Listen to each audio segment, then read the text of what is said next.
दो डायनासोर। किसी जंगल में दो डायनासोर रहते थे। वो दोनों भाई थे, लेकिन रंग रूप और आदत को एक दूसरे से काफी अलग थे।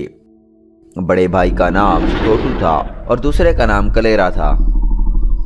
कलेरा काफी सुंदर और विशाली था। उसकी सुंदरता और ताकत की चर्चा जंगल में काफी दूर तक फैले हुई थी। जबकि टोटू बदसूरत और काला था। कलेरा को अपने ताकत का बड़ा घमंड था। इसी वजह से वो शरारती हो गया था। वो अपनी ताकत दिखाने के लिए पशु पक्षी का बहुत नुकसान किया करता था। एक दिन वो अपनी ताकत दिखाने के लिए पशु पक्षी के पेड़ पर जोर जोर से टक्कर मारने लगा। उसी पेड़ पर मधुमक्खियों ने छत्ता बना रखा था। मधुमक्खियों ने उससे विनती की कि वो पेड़ ना उखाड़े। आप ये पेड़ क्यों उखाड़ रहे हो? हम इस पेड़ पर अपना घर बनाते हैं। ये छत्ता हमारे लिए हमारा घर है। इस छत्ते में रानी मधुमक्खी भी है और कुछ नमचार मधुमक्खियां भी हैं जिन्होंने अभी तक आंखें भी नहीं खोली। अगर बार बार पेड़ से टकराओगे तो ये छत्ता गिर जाएगा, तो वो सब मारे जाएंगे। हमने अपने खाने के लिए शहद इकट्ठा किया है, फिर से इतना शहद इकट्ठा करना बहुत मुश्किल हो जाएगा। अगर शहद खाना चाहते हो तो हम तुम्हें शहद देते हैं, वो भी बहुत ही स्वादिष्ट। पर मेहरबानी करके पेड़ मत हिलाइए। पर कलेरा पर मधुमक्खी की विनती का कोई असर नहीं हुआ। उसने उन मधुमक्खियों से कहा, तुम जो कर सकती हो करो, मैं आज इस पेड़ को गिरा कर ही रहूंगा। तभी भाई को ढूंढते हुए टोटू वहां आ जाता है। उसने भाई को पेड़ उखाड़ने से मना किया। इसके बावजूद जब कलेरा नहीं माना तो टोटू अपने भाई से लड़ पड़ा और कहा, ठीक है, तुम मधुमक्खियों और पशु पक्षियों को नुकसान पहुंचाना चाहते हो तो उससे पहले मुझसे लड़ना होगा। मुझे हराकर ही तुम ऐसा कर सकते हो। बड़ा भाई कलेरा अपने भाई टोटू से बहुत ज्यादा प्यार करता था और वो उसे नुकसान नहीं पहुंचा सकता था, इसलिए वो रुक गया। कलेरा ने भाई को वादा तो दे दिया लेकिन माना नहीं।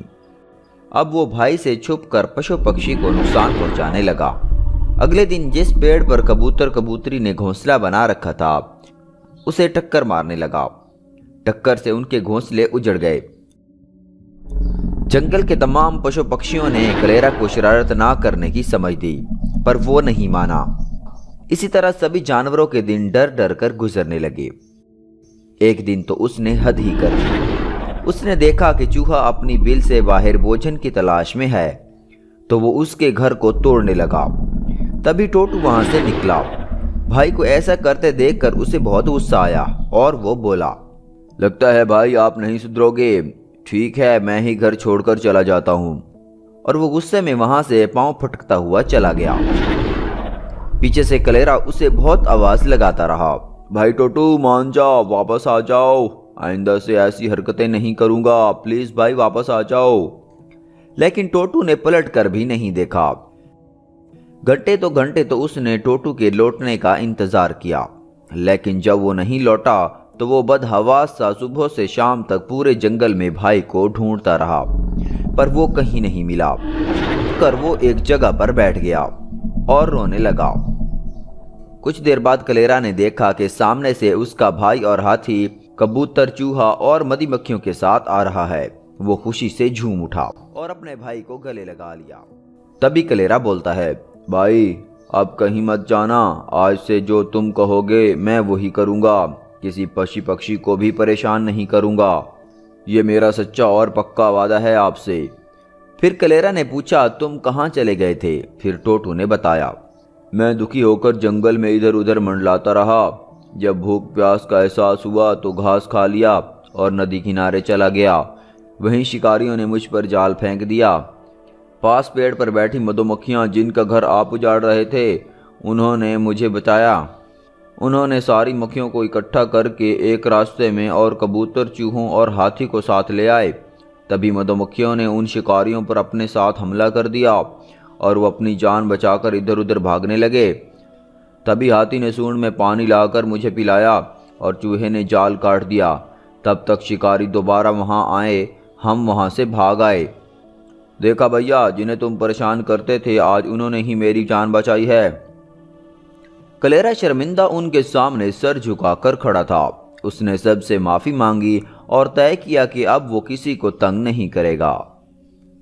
सीतानगर नाम का एक गांव था। उस गांव के लोग सूरज ढलने के बाद गांव के सीने में प्रवेश करने या छोड़ने की हिम्मत नहीं करते थे। उस गांव के बाहर एक कुआं था। उस गांव के लोगों का मानना था कि सूरज ढलने के बाद राक्षस घूमने लगता है। ऐसा था कि भोलू और मीना मुर्गियां पालते थे। हर सुबह मीना मुर्गियों को घुमाने के लिए बाहर भेज देती थी और वो मुर्गियां घूमकर घर वापस आ जाती थी। ये उनकी आदत थी। एक दिन एक मुर्गी घूमते घूमते अकेले उस कुएं के पास चली गई। तभी कुएं से एक राक्षस नमीदार हुआ। बहुत दिनों बाद आज मुझे आज़ादी मिली है। आज मुझे बहुत भूख लगी है। अब इस गांव में घुसकर मैं अपनी भूख मिटाऊंगी। हा हा हा हा हा। तभी उसे एक मुर्गी दिखाई देती है। तभी वो उस मुर्गी में घुस जाता है और मुर्गी बहुत बड़ी हो जाती है और गांव की तरफ चली जाती है। गांव के लोग इतनी बड़ी मुर्गी को देखकर डर जाते हैं। मुर्गी गांव में एक बहुत बड़ा अंडा देती है। अंडे से एक बहुत बड़ा सांप निकलता है और वो सांप गांव में घूमने लगता है।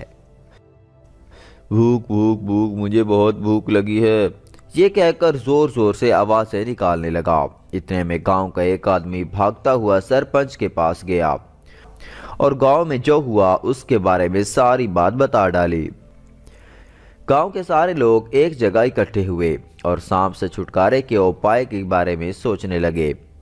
सरपंच जी, मैं एक आदमी को जानता हूँ जिसका नाम रमेश है। वो पड़ोसी के गांव में रहता है और वो इन चीज़ों में काफ़ी माहिर है। वो हमारी कुछ ना कुछ मदद कर सकता है।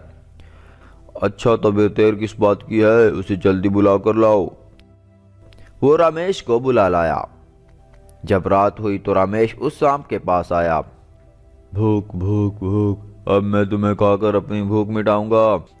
इस सांप ने रमेश को मार दिया। तभी रमेश एक जीते जागते राक्षस में बदल गया। तभी सांप और राक्षस के बीच लड़ाई होने लगती है। राक्षस ने उस सांप को एक कुएं में डाल दिया। इस तरह रमेश ने इस सांप से गांव वालों को बचाया। कुछ दिन बीत गए, परंतु एक दिन उस कुएं में से घू घू की आवाज आने लगती है। वो सांप कुएं में से निकलने की कोशिश कर रही थी, लेकिन वो उस कुएं से बाहर नहीं निकल पाया। सभी लोग इकट्ठे हुए। अरे ये क्या, हमें लगा कि ये चुड़ैल सांप तो खत्म हो गया है, परंतु वो कुएं में से फिर से आ गया है। इसे मारने का कोई ना कोई उपाय ढूंढना होगा। उस रात वो सांप अपने मुंह में से एक रोशनी निकालता है और वो रोशनी गांव में जाती है। एक आदमी को उठाकर उसे कुएं के सामने ले आती है, परंतु वो सांप कुएं में से निकलता है। हो हो, तुम्हारा खून पीकर मैं अपनी प्यास मिटाऊंगी और तुम्हारा मांस खाकर अपनी भूख मिटाऊंगी। हा हा हा हा। ये कहकर वो सांप कुएं के अंदर लेकर जाता है और उस आदमी को वहीं मार देता है। इस प्रकार वो सांप हर रात अपनी रोशनी हर रोज गांव में भेजता है। किसी आदमी को उठाकर उस कुएं के सामने ले आता है, परंतु वो सांप कुएं से निकलकर उस आदमी को अंदर ले जाता है और खा जाता है।